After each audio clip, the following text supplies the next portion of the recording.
Welcome to the Love of the Star podcast. I'm Bobby Belt, Dallas Cowboys insider for 105 through the Fan in Dallas, the radio flagship home of America's team. Joined as always by former Super Bowl winning NFL scout Brian Broaddus. You can now hear him Monday through Friday on 105 through the Fan as co-host of the G-Bag Nation, 2 to 7 p.m. Central. You can also hear him as the pre- and post-game co-host on the Dallas Cowboys radio network. Brian, how are you doing today, man? I'm doing well, Robert. Thank you very much. That was an interesting game. Cowboys win this one 54-19. Is that the least convincing 35-point victory you've ever seen, Brian? That was crazy how that one went going down, especially after the drive that started the second half of the Cowboys, where they hold the Colts to a 3-and-out. They get the ball punted to them. Turpin fair catches it. They're on the 50-yard line, and I'm thinking, okay, now go take their will to compete. And you proceed to go 3-and-out with three of the worst plays you've ever seen, And so, I kind of felt like that game was still in the balance, that you were, allowing the Colts to hang around, where the Colts can be able to score enough points. It didn't appear that way, but were you going to be able to do anything offensively? Were you going to be able to do anything to put pressure on them? We talked about this a bunch, that the one way to beat the Colts was to continually score. Well, that's the way to kind of beat anybody, but especially this team, because they just don't score a lot of points. And you kind of saw why. It takes them so long to get into scoring position the way they play. Now, they threw the ball down the field. They made a couple of plays. They had a 19-yard run, which should have really been a gain of 4 if everybody just rallied to the ball and tackled instead of trying to bounce around there. And, I felt like that the Cowboys in that fourth quarter, when they got the turnovers, the offense came to life. Dak threw the ball, I thought, well at that time. They had some opportunities with the running game, and then you get the defense. And, we just all kind of felt, I know watching the game, that Matt Ryan was not interested in standing back there and holding the ball and letting this Cowboy pass rush come after him. Now, give Dan Quinn some credit. He said, listen, my pass rush is not getting home. I better bring safety help. I better bring a linebacker help. They did a really good job of confusing the Colts blocking scheme. They have some veteran guys up front, and they did a great job with those blitzes of not only hurting the blockers, the offensive linemen for the Colts, but also the backs on some of that blitz pickup stuff. But it was something I really didn't expect. I kind of felt like the Cowboys could score, but to score that many points, that was very impressive. If you were on this team, if this was one of your Green Bay teams, for instance, back in the day, and you had just witnessed this game, and you saw the performance, and then you saw the scoreboard, which doesn't seem to equal up to the performance, would you come out of that feeling better or worse about it? Because one line of thinking would probably say, boy, that was not the performance you needed. Don't get comfortable in that scoreboard, because that is not representative of how you played football. And then the other line of thinking out there says, man, look, you didn't even give your best game of football, and you put 54 points up on the board. That's no fluky thing. How would you feel coming out of this one? And more directly, how do you feel the Cowboys feel coming out of this one? Kind of feel like that, offensively, the Colts have got some good defensive players. Kwity Paye, DeForest Buckner, Ngakoue. I kind of felt like that they had some guys that could make some plays. I felt like they could attack Gilmore. They tried to attack Gilmore. He was in good position. He got the interception. I'd seen him in previous 3 games where it's kind of like, well, man, here's a guy that kind of gives it up, kind of gives up, the plays and stuff like that. I don't think it was pass. I was not pushing you back, Brian. I was just wondering. Yeah, I don't think it was pass interference. When you watch the Dolphins, I think he did a good job. He did a good job of cutting him off. Contact or pass interference. He got right on there before the ball, though. Yeah, well, he also got in. I think he cut Gallup off. I think it surprised Gallup how quickly that he was able to cut him off right there. I don't think it was pass interference, but I think there was some plays, though, that the Cowboys got away with as well with the calls. The penalties weren't as huge factor as we thought this crew might have, but to get back to your initial question, I felt like there were some good players on this Colts defense, but for them to move the ball like they did, once they were able to establish a little bit of a lead, I think that says a lot about the Cowboys and with Kellen Moore and Dak Prescott and this group when it came to the offensive line running the ball, shuttling guys in and out, shuttling backs in and out, shuttling tight ends in and out. You're seeing a lot of depth on this football team, both offensively and defensively, and that in itself is very impressive. I thought this was your quarterback's worst game since he came back from the injury. Obviously, the worst game he's played this year was Tampa. That was awful.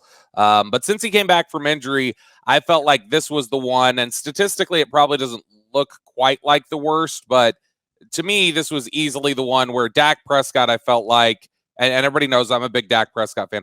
I don't feel like Dak Prescott really made a damn bit of difference for you on Sunday. I don't think there were a lot of moments where it's like, oh wow, that was a great throw there, or whatever else. I mean, he had a couple nice throws. The back shoulder to Gallup was nice, but overall, I felt like, you know how we always had the line where we said we didn't feel like any of the games Cooper Rush won, Dak Prescott wouldn't. That to me felt like a game that with Dak's performance, Cooper Rush probably could have led them to a 54-point victory too. I felt like, because I just didn't see Dak really orchestrating anything yesterday. Well, how many times have we seen quarterbacks they have 3 losses, 2 of the 3 losses, and really all 3 losses, the quarterbacks of the opponent weren't the reason why they won the game. Tom Brady wasn't the reason why they won against Tampa won. Right.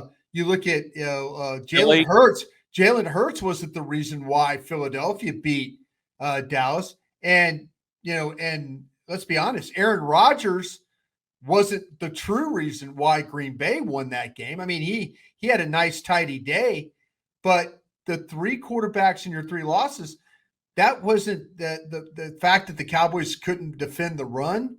Yeah. There were some big plays on 3rd down. There were some big drives, long drives. So sometimes you could get away with throwing for the amount of yards that Dak threw for and still find a way if you're going to run the ball for 250 yards and get all the production out of the backs that you did with the touchdowns as well. See, and that's the other interesting thing. I don't think the backs were. I mean, the backs were good yesterday. But it's interesting. The same discussion about, man, it really didn't feel like a 54-19 victory. Like when you watch the way they played, I was stunned to see the final tally was like 222 yards on the ground. It obviously you're just going by feel, but to me, like if I would have had to have guessed, I would have said, I don't know, they rushed for 130 yards or something. It was interesting in that the box score, the dominance in the box score just doesn't seem to match up totally, even though I think the running game was good. I don't think they struggled in the running game. It didn't feel like a 200-yard team rushing performance. It didn't feel like at times that, it was a 3-touchdown day from Dak Prescott. I thought the guys who really stood out as great for me, Brian, the first one, the very top for me yesterday was CeeDee Lamb. I thought CeeDee Lamb was great. And CeeDee Lamb, I don't know if it's Odell Beckham chatter or what has clicked. It may just be finally getting to work with his quarterback. It's year 3, it's clicking, and now Dak's back, and they've got a connection that they both really believe in each other, and they both really trust each other. But man, there's stuff CeeDee Lamb's doing in the open field, and that I think is separate from Dak Prescott. That just you have to explain away as CeeDee Lamb is now reaching a certain point. Everybody who got worked up this past offseason when we talked about, hey, CeeDee Lamb still got to show some things, and you said CeeDee Lamb's a top-tier wide receiver. I hope now you see what the difference is, because this is a different football player in the last 6 weeks, I think. Well, the thing about it looks like CeeDee Lamb from Oklahoma when we were all working on the draft. Mm-hmm. The ability, the run after catch, the movement, the motion, the finish, the physical toughness, the balance, the body control, all those things that we saw CeeDee Lamb do while he was playing at Oklahoma, you're now starting to see for the Dallas Cowboys. And I felt like that, if you look at him, offensively, I know we're talking about Lamb, but when you talk about feet and speed with the running backs, yes. 29 carries, 168 yards, Yeah. 3 touchdowns. That's why you get these individual performances, but you look at Lamb, Gallup, and now you get the two, with the two running backs and the way they were able to play. It doesn't. Dak Prescott doesn't have to be that guy, but you are starting to see what we all thought CeeDee Lamb could be coming out of college. Yeah, absolutely. Really impressive. And again, it's another one of these, you see the game yesterday. A lot of times when you have one of these performances, you expect a loaded Micah Parsons box score. That wasn't the case. But you got some great contributions yesterday. I thought your safeties were really good. Malik Hooker, Donovan Wilson, they were really strong yesterday. Deron Bland, both of those interceptions were incredibly impressive. Just in terms of the skill that it takes. The one where he went up for the first one, and then the second one where he wrestled it away from the receiver. I really feel like Bland is coming into his own. We know Anthony Brown tears his Achilles in this game.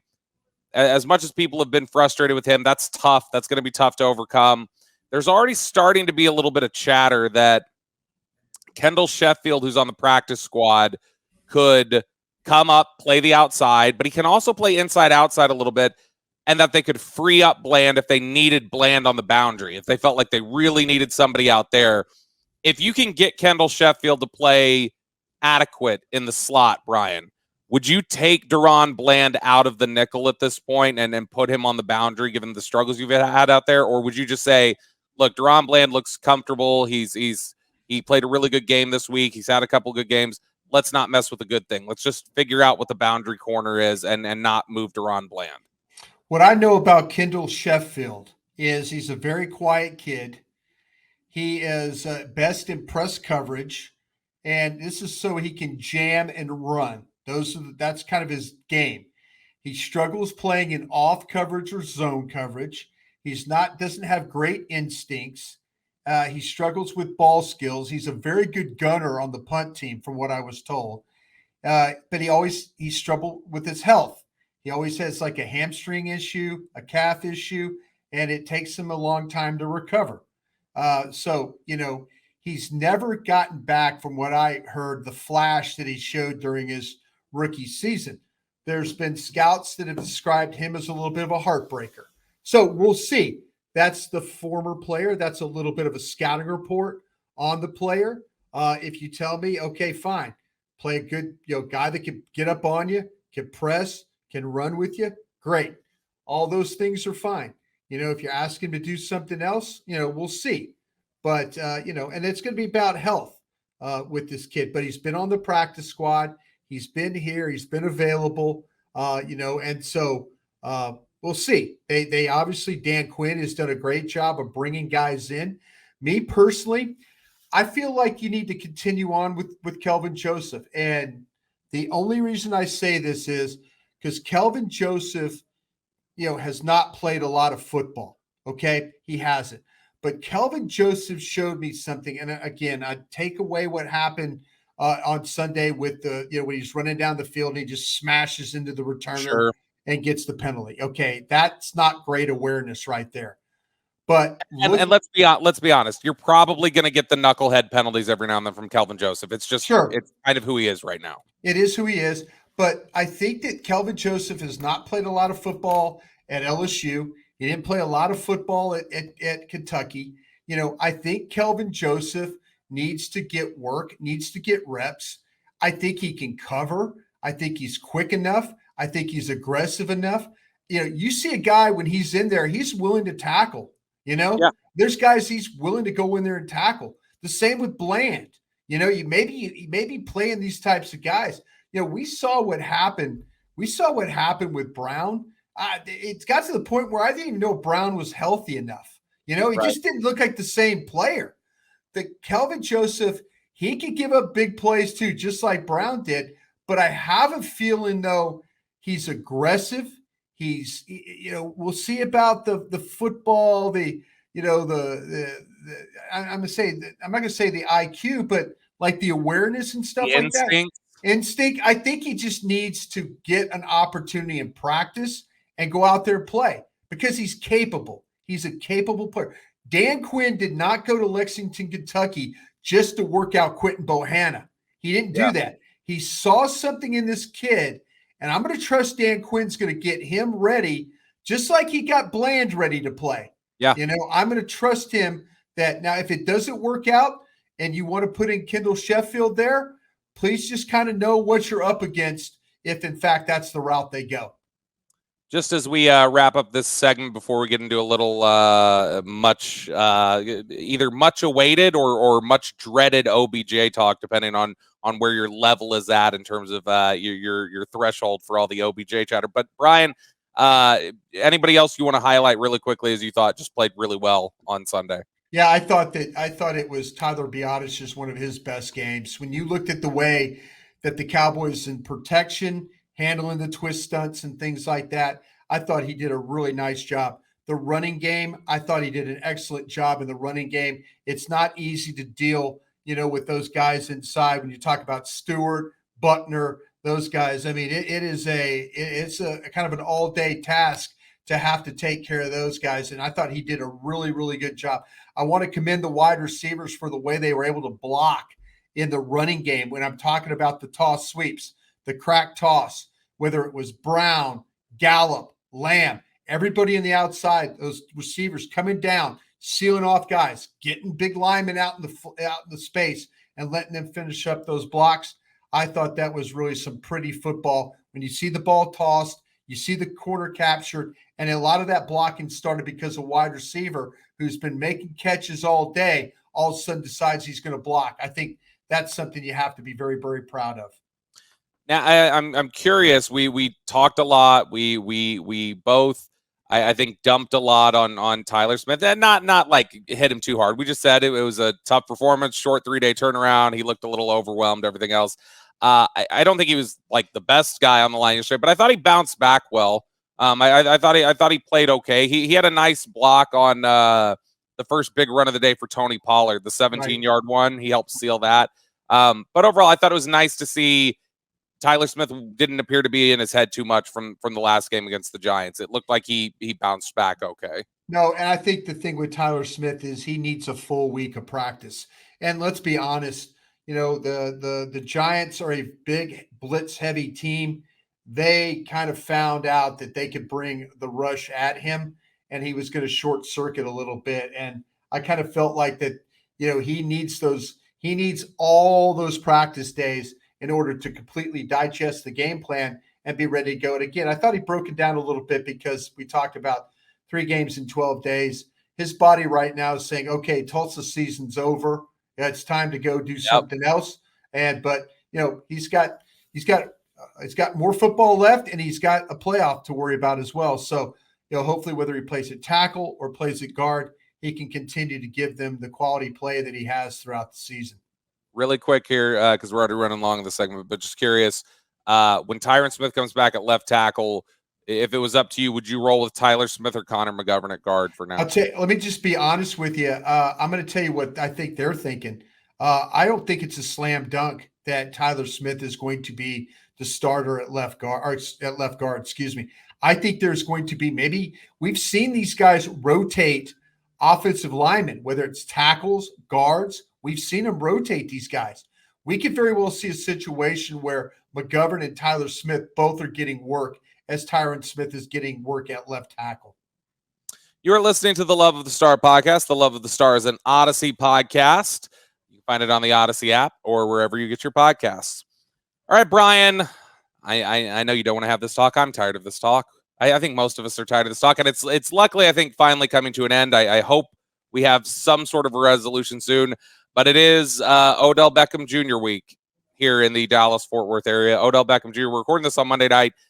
Spent time at the Star on Monday, got looked at by doctors, I believe hung out with Mike McCarthy, talked to Jerry Jones, is going to the Mavericks Suns game tonight in Dallas, where he'll allegedly be courtside with a few guys. And then tomorrow he'll hang around again and have a second day, which is in line with how he's visited these other teams. Giants, Bills, same sort of setup. It was a 2-day visit. So we should, in theory, have an answer soon as to whether Dallas wants to proceed or not. I know this has become incredibly complicated. We've played audio about it. We've talked about what Jerry's had to say, what Josina Anderson's had to say, Ian Rappaport, all these various people. It's a very cloudy, murky situation. Here's where I come down on this, Brian, is that I feel like if the cloudy murkiness has not been enough to chase away Jerry Jones yet, I don't know that same murkiness in person is going to do it for him. I feel like I think Jerry has really strongly in his mind committed to, I want to make this happen. It's not a guarantee he ends up here in Dallas. I'm not saying like it's 100%, it's already done. I think it's more likely than not he's here in Dallas because I just think Jerry Jones has fallen in love and thinks he's found his modern day version of the Charles Haley move. Oh, you could very well be right about that. I think they've gone a long way down this road. I really, really do. And I like what you're saying about the Charles Haley move. The Charles Haley's move was just tremendous. That move, Sanders, Deion Sanders, those are players that you add that just are just complete difference makers. I just wonder if there's enough time for Odell Beckham to be a difference maker here. I would love to see him do it. I also wonder, though, their situation with the medical. Are they kind of saying, well, the knee is okay, and we're going to be able to get him ready in a couple of weeks? That'll be okay. And, we'll get him ready for the run against the Eagles and the Titans and the Commanders, and you get in the playoffs. Is it going to be worth it for the Dallas Cowboys, for the next 3 weeks for sure, and going on into the playoffs? And I'd love to see him do it. I'd love to see when teams make moves. I remember a time I talked about this with the Packers when we added Andre Rison, but that was at the midway point of the season. That was 8 games that he got to play. Yeah. I just wonder if the knee is actually in good shape, and is he going to be ready to go? And there might be a time where it's like, listen, the knee isn't ready and it's not in good shape, and we're going to have to work him in the next couple of weeks. You're only going to get him for so many games. And when is it worth it to go for these games? Sure, because Odell Beckham can do a lot of great things. I believe he can. But sure. I also think there might be a situation where they're looking at it and they're going, listen, we know where this knee's at. We probably don't like it a lot the way it is, but by God, we're going to find a way to make it work. And, that's going to be on the player. That's going to be on the team to make sure that they get the best benefit out of it. I noticed something earlier today, Brian. I was just kind of looking over the injury history for Odell Beckham, and it's pretty extensive. Yeah. Yeah. Well, he's missed time with 5 injuries since 2017. Every single last one of those 5 injuries is an injury to his left leg. Yeah. It's a left ACL tear, left quad contusion, which that quad is also right there above the knee. Left fibula fracture, left ankle sprain. So it's everything on the left side. Do you think that's fluky, or do you think there's just questions about the durability of it? I mean, he's clearly had issues, whether it be spraining an ankle over there, or like I said, the quad, the ankle and the fibula, those are 2 things. You have a sprain, a couple weeks later you break it. The break was a little, kind of a freak injury in 2017.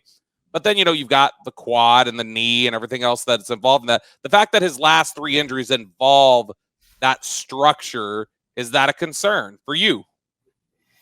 Well, yeah, I think that, I mean, I say, yeah, and I say, you bring up an interesting point, because tracking all the left side injuries, I wonder if a trainer or a doctor or somebody would have a really, really good answer to that. And that might be one of those things that if you're in the player personnel department, you would say, hey, listen, this guy's extensive injury history is all in that left leg. Is there something we're missing here? Is there something we could do to help him?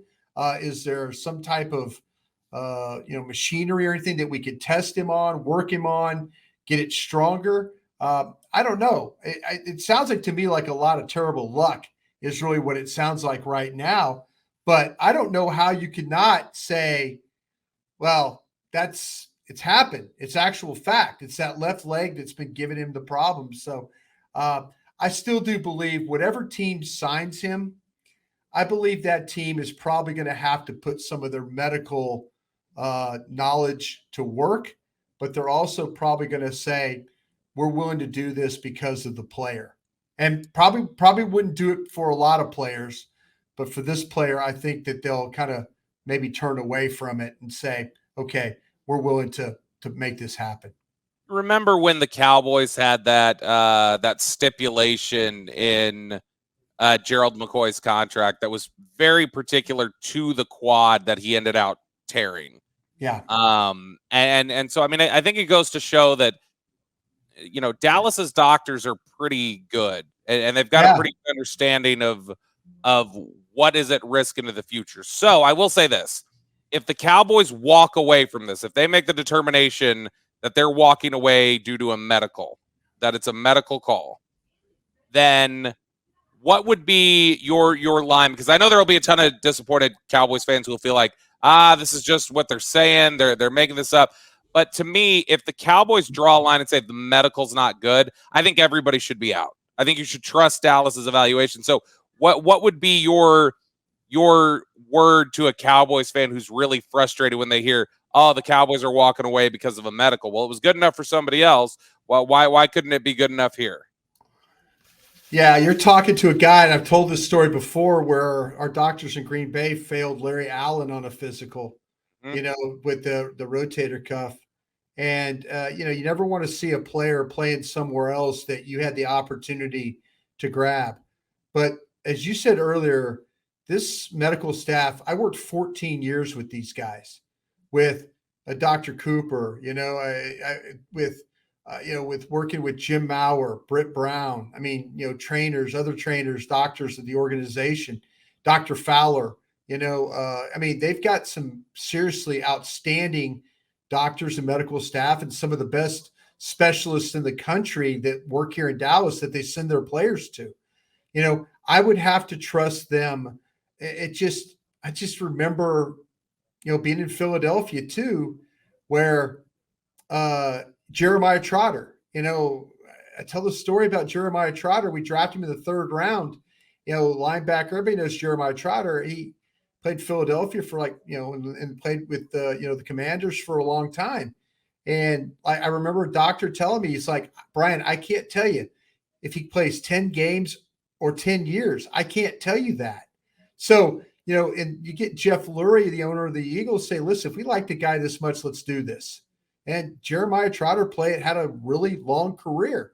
So these are the things that kind of scare you a little bit. You want to go get the player. You want to go make it work.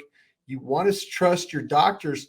But you could also, when you bring that guy in, that medical staff is they understand where the player is at, but they're thinking like, okay, how can we prevent him from getting hurt again? And that's going to be the next measure. If Odell Beckham signs, I guarantee you're going to see him every single day with Britt Brown on those cords, trying to work and get himself right and ready to go. And but it's just one of those things that sometimes you just have to take that chance and see if you can make it work out.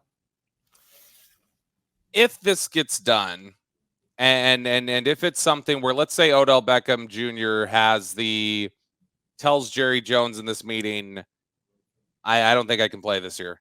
I'm good for next year, but I don't think I can play this year. Jerry has said all along, look, it's got to be for this year, and I understand that's what his position has been. But if they feel confident about him medically next year, and they're going to lose this year, do you think Jerry would stick to his words, or do you think standing there in front of him, Jerry would go, I got to add this guy. I know what I said, but I got to add this guy, and we feel good about 2023. I've got to do it. Or do you think that is a line in the sand for Jerry, where if Odell cannot go this year, he is not going for it? I think that's a line in the sand for Jerry. I think that, and now if Odell were to tell me that, listen, I will play on a 2-year deal, but one of the years will be a vet minimum, and we can work it from there, kind of a thing, then sure, I'll get a jump on you. You can come on in, we'll rehab you, we'll do all this stuff, we'll get it all right. But if I really do, I don't even know why I'm even entertaining the thought, because Jerry Jones wants him to play right now. He sees what's going on in the NFC, the conference. He wants this player to help him win this conference and go to the Super Bowl. Do you think, and I know we were chatting about this off the air, I know you tweeted it, suggested it, we kind of referenced it with CeeDee Lamb, but do you think that for all the receivers posturing about, not posturing, I don't want to say that, that's a bad word for it, for all the receivers talk and excitement about, we would love to add Odell Beckham here, we'd love to have him here, that there is still a natural competitive fire that kicks in when you talk about adding somebody to that group? Because it does seem like everybody's starting to click. Michael Gallup seems to be back to himself. CeeDee Lamb has taken his game up another level. It feels like it lit a bit of a fire. Is that just coincidence, you think? Or do you think that very well may have gotten their competitive juices going, just hearing all the Odell Beckham chatter like, boy, you need this guy because the receiving core is not good enough? No, I think that clearly these guys have gotten better. Gallup has more confidence. Gallup's running better routes. That touchdown that he caught where Dak sprints to his right, that is just a busted play. And now all of a sudden you got Michael Gallup running from stationary guy across the field, and all of a sudden that ball is flying his direction. He catches it and he gets in. That's just him being an outstanding football player. CeeDee Lamb, we kind of felt like that CeeDee Lamb was going to be a guy that was capable of being a top, top 5, top 8 receiver in this league. Kind of felt like that he had that kind of ability. I think both these guys are really benefit from the offensive line with protection, a really good running game. Play calling's been pretty spot on right now, and you got a quarterback that's throwing the ball well. So I think that really it's not so much about CD or about Beckham coming in. Even though I tweeted about last night, I'm like, hey, it looks like that Lamb is trying to say, hey, there's no need to bring Odell in here. He's trying to keep him out of here. But I do believe that these guys are sincere when they say having Odell Beckham would be a good thing for them. I do think they believe that because, Bobby, you go in that locker room every day.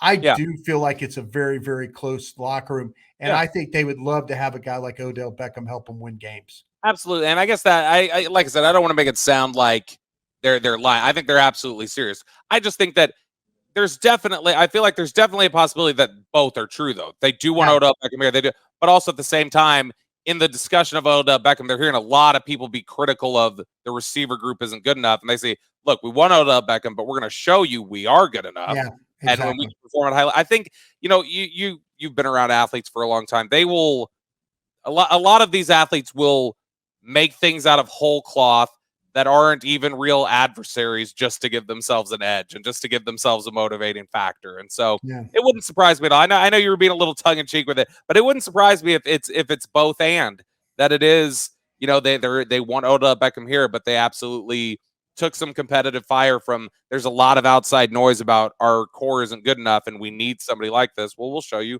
we're good enough and we still want him. Yeah. You're listening to the Love of the Star podcast. The Love of the Star is an Odyssey podcast. You can find it on the Odyssey app or wherever you get your podcasts. All right, Brian, it is now time to roll into our favorite segment of the week. It is our listener mailbag, where we turn things over to our dear, sweet listeners for their thoughts and their questions. I'm going to actually lead us off on our listener mailbag because I've not gotten a chance to ask you yet. I don't know if you've been able to dive in, but I'm going to kick it off right away.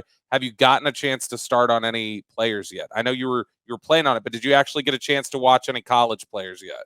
Watched 10. What? Yeah. Who's the best player you've seen so far? I'll tell you what, the running back at Texas might be the best one I've seen. Seriously. He's very, very good. And you know what my fear is? People aren't going to value the running back enough, and he's going to go on land. Hell no. I mean, that's the thing about it is I will tell you this, and I regardless of the position, you watch him play, and people are going to I'm going to say this. I'm going to say this with my chest. This guy's got some Barry Sanders skill to him. Ooh. He really, really, really does. When you watch the balance and the control and the way he's able to move and adjust, his ability to catch the football and all that, I was super, super impressed with his ability to make plays. Now, what I'm doing right now, I've looked at Will Anderson, the edge from Alabama, Jalen Carter, the defensive tackle from Georgia, I think he is so, so difficult to block.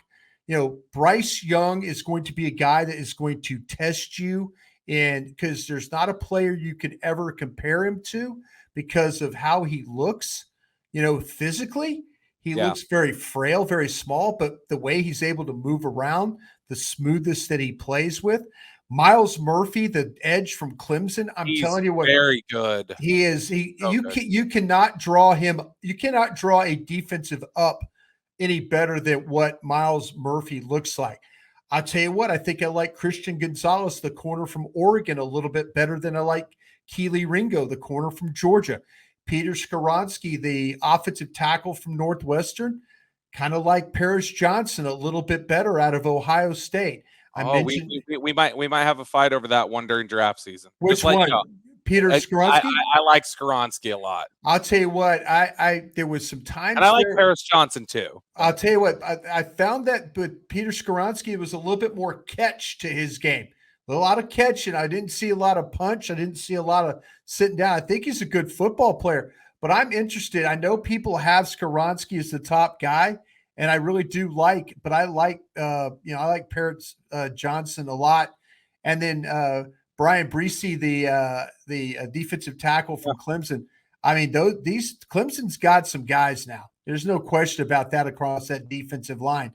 But Anderson, Carter, I'll tell you what, that Carter is super impressive. But that Bijan Robinson at running back, when you hand him the ball or throw him the ball, he's got that ability where you're playing against him, you're holding your breath on the guy. I mean, you're holding your breath because you're thinking he's going to spin, he's going to cut while he's jumped with both feet off the ground. It's a position of running back. Hate on the position all you want. That kid right there is one of the top. I could say right now probably a top anywhere between a top five and a top five, top seven player right now for you in the country. I kind of think all those the edge rusher, the quarterback, and that defensive tackle will probably go ahead of him. But don't sleep on that Bijan Robinson. Well, it sounds like you've your studies you've gotten to see some fun players though. It sounds like I have, a fun so far. I've got to dive in more. I've got to make my annual. I need to get you. I need to drag you out to Exos finally this year so that you can go watch these guys yeah, with Briscoe. We got to catch yeah. up on those guys and take a look at them. Uh, Well, the thing I work at, it's funny because I got a kid that's at the University of Texas, and that's not my Bijan Robinson love for Texas. Not my surely not my love for you being a sure, Texas guy. yes, But man, I tell you, when you got kids in school, you got to work about 7 jobs to make sure that they get everything they need. Right? That's yeah, the way it yeah. works. Yeah. Yep, I hear you on that. It'll be off season. We won't have all Hopefully the. we'll get. Yeah. Hopefully we'll get We'll there. free it up Sounds because good. well, this is off air conversation, but there's a lot of valuable stuff there, Brian. All I right, know. let's move on to the listener questions here. First question from Joey K, number 8: Is Donovan Wilson a Pro Bowl player, Brian? No, he's not. But you know what? He's done a great job when it comes to how physical of a player he is. I love the fact that he's a willing hitter. He'll wrap you up as a tackler. I just kind of feel like there's a little bit of inconsistency there with him as a player. A little bit of some hot, a little bit of some cold. There's been times where the ball's bounced outside on him. He hadn't been able to get out and make a play. But that think the little bit, I think the safeties as a whole played very well. Curse, Hooker. We've been waiting for Malik Hooker to have this type of game. Who knew you had to bring the Colts in, name him captain, then all of a sudden the ball starts going his way.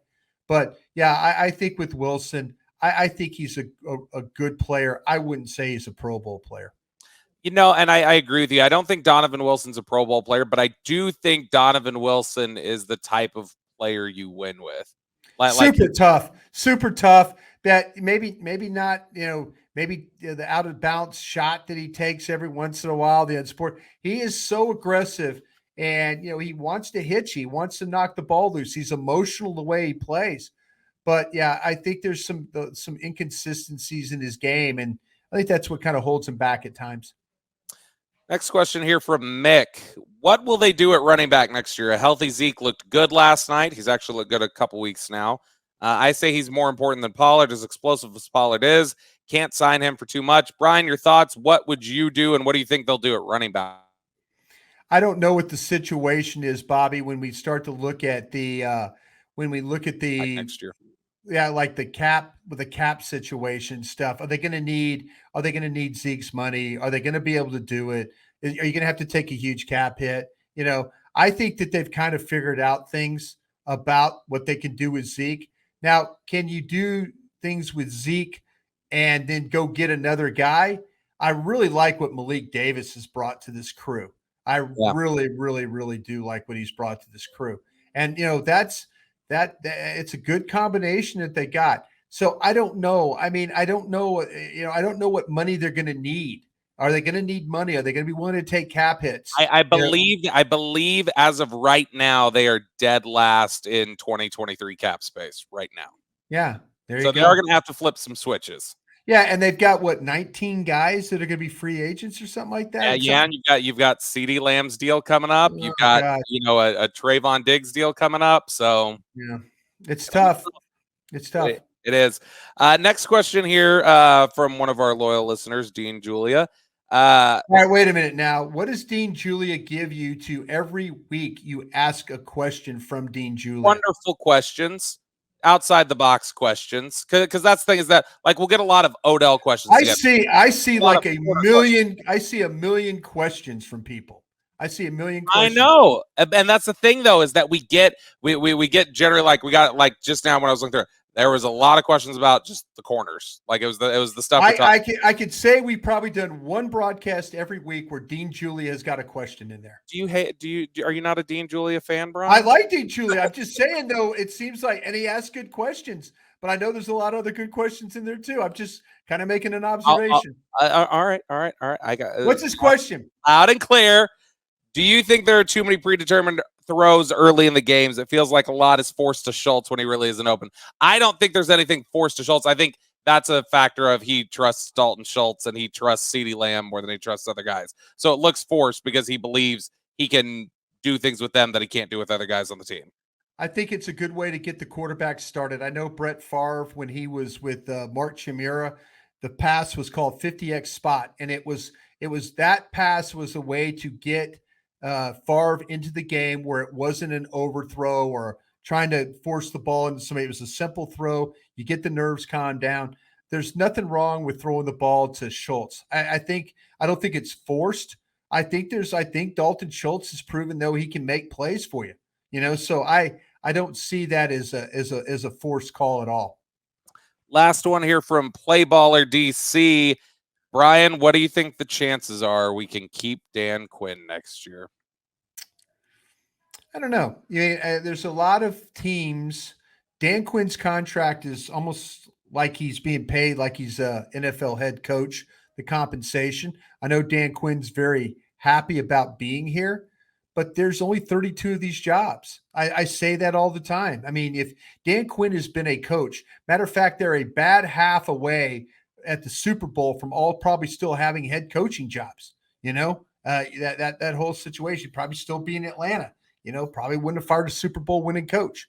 But to me, I feel like that if you look at how Dan Quinn handles players and what he's learned and how he just comes off as very polished.